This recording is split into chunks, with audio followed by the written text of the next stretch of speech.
నమస్తే, welcome to our channel. జ్యోతిష్య వాస్తు పండితురాలు దశక కామేశ్వరి గారు ఉన్నారు, వారితో మాట్లాడదాం. నమస్తే మేడం. నమస్కారం అమ్మా. మేడం, అయితే ఒక్కొక్కసారి అన్ని బాగుండి అంతా బాగుంటుంది, చక్కగా వెళ్ళిపోతున్న ఒక ఫ్యామిలీ సడన్ గా ఒక చిన్న యాక్సిడెంట్ జరగడం, లేకపోతే అనారోగ్య సమస్యలు ఇబ్బంది పెట్టడం ఏముండదు. అప్పటి వరకు అంతా నార్మల్ గానే జరుగుతుంది. సడన్ గా ఏదో ఒక పెద్ద అనారోగ్యం తెలుస్తూ ఉంటుంది.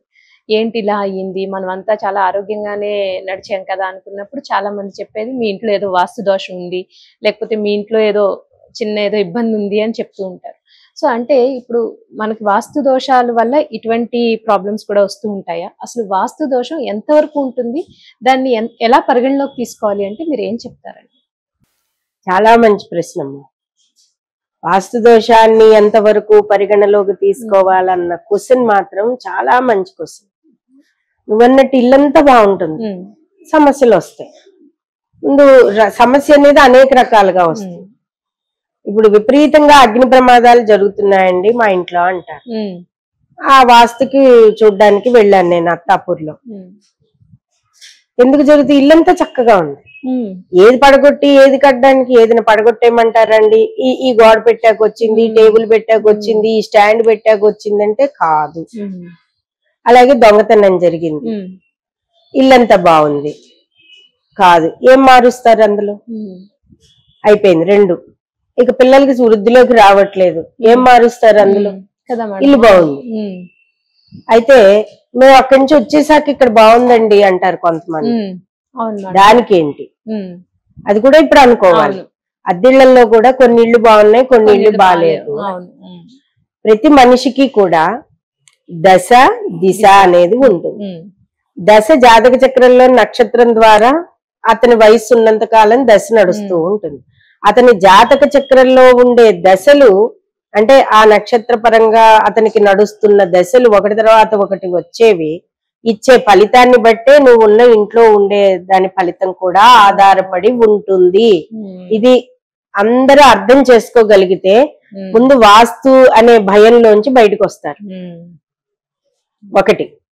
రెండోది, స్థల ప్రభావాన్ని ఎప్పుడు తీసుకోవాలి అంటే దశ బాగుండి దిశ బాగున్నప్పుడు అప్పుడు స్థల ప్రభావం అనేది ఉంటుంది. ఇప్పుడు కొంతమంది ఉన్నారు, ఉదాహరణకి ఎవరిని నేను పోల్చట్లేదు. నేను ఒక దేవాలయానికి వెళ్ళినప్పుడు దాదాపుగా 5 సార్లు అక్కడ కళ్యాణం చేసినప్పుడు 5 సార్లు కూడా నాకు ఎఫెక్ట్ అయింది, రివర్స్ ఎఫెక్ట్ అయింది ఇంటికి రిటర్న్ వెళ్తుంటేనే. ఇప్పుడు గుడి స్థల ప్రభావం అనుకోవాలా, గుడి దోషం అనుకోవాలా, మరి ఒకే చోట ఎందుకు అనుకోవాలి అంటే మా గురువు గారు ఒకటే చెప్పారు. అది ఎందుకో నీకు అది చేసిన 5 సార్లు కూడా చాలా పెద్ద పెద్దవే ఫేస్ చేశాను. ఇంకా అసలు అవి చెప్పడానికి కూడా వీలు లేనంతగా. కానీ నేనేమి అక్కడికి వెళ్ళడం మానలేదు, వాళ్ళ కళ్యాణం చేయడము మానటలేదు, ఒక 5 సార్లు మాత్రం ఎఫెక్ట్ అయింది. దానికి ఒక రెమెడీ చెప్పడం జరిగింది. అంటే స్థల ప్రభావమా? ఆ 5 సార్లు జరగడానికి నాకు జరుగుతున్న దశే కారణం అయ్యింది. ఆయన అదే చెప్పారు, మా గురువు గారే చెప్పారు. చదువు చెప్తున్నప్పుడే ఇది జరిగింది నాకు, దశే కారణం. మరి ఇంకా చాలా చేస్తున్నా, అదే దేవుడికి చేస్తున్నా, అదే దేవాలయాల్లో సర్వీస్ చేస్తున్నాం, అన్ని చేస్తున్నాం. ఇంకో చోట చేయించుకున్నప్పుడు రాంది అక్కడ ఎందుకు వచ్చింది అంటే ఆ వెళ్లే సమయం బాగోపోవచ్చు, అంతే తప్ప ప్రతిదీ కూడా వాస్తునే ఆపాదించడానికి లేదు. నెంబర్ 3, ఈ పాయింట్ కరెక్ట్ గా వినండి. ఎవరైనా సరే నేను కోరుకుంటున్నది ఏంటంటే అనవసర భయాందోళనకు వెళ్ళి పిచ్చి పిచ్చిగా ఇల్లులు తవ్వించేసి అటు ఇటు కట్టి ఇటు అటు కట్టి ఇవన్నీ చేయడం వలన మన కర్మదోషాలు తొలగిపోవు. ముఖ్యంగా ఇంట్లో ఏమన్నా జరుగుతున్నాయి అంటే పండితుల ద్వారా తెలుసుకోండి.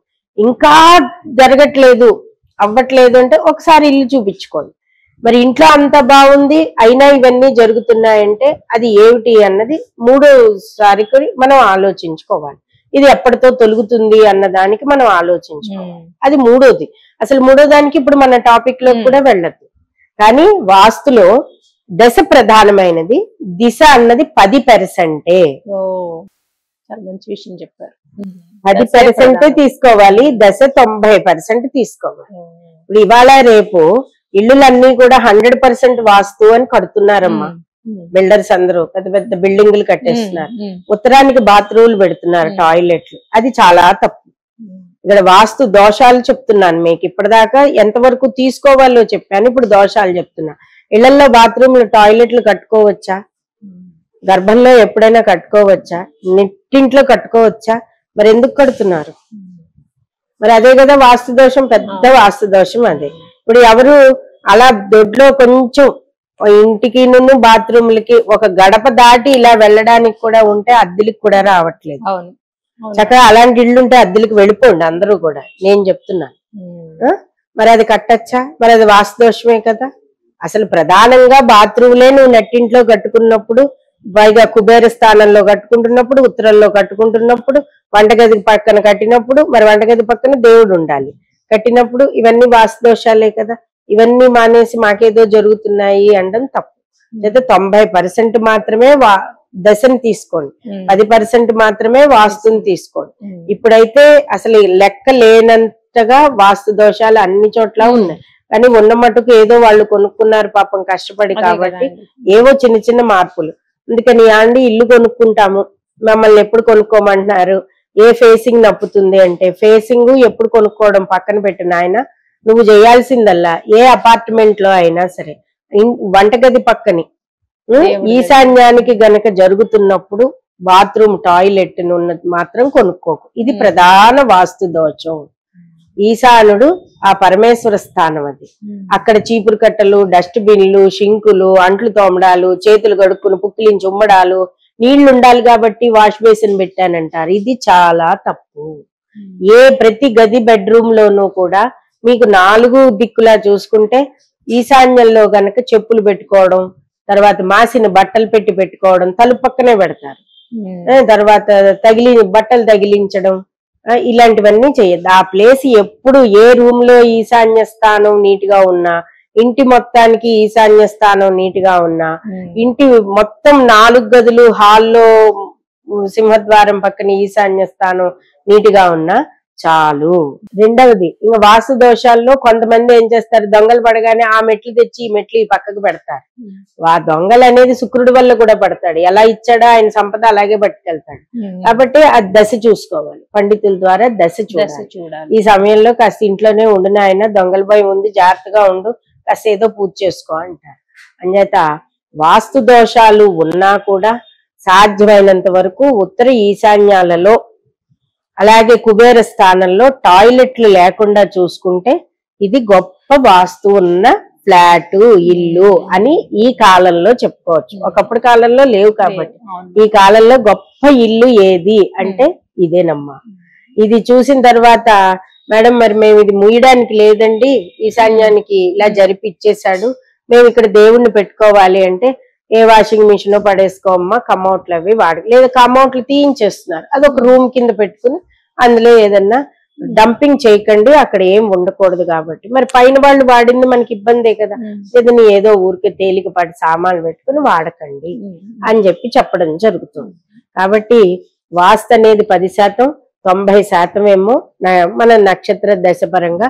కానీ ఇవాళ ఎక్కడా కూడా వాస్తు అనేది కరెక్ట్ గా మనం ముందుకు వెళ్ళటం లేదు.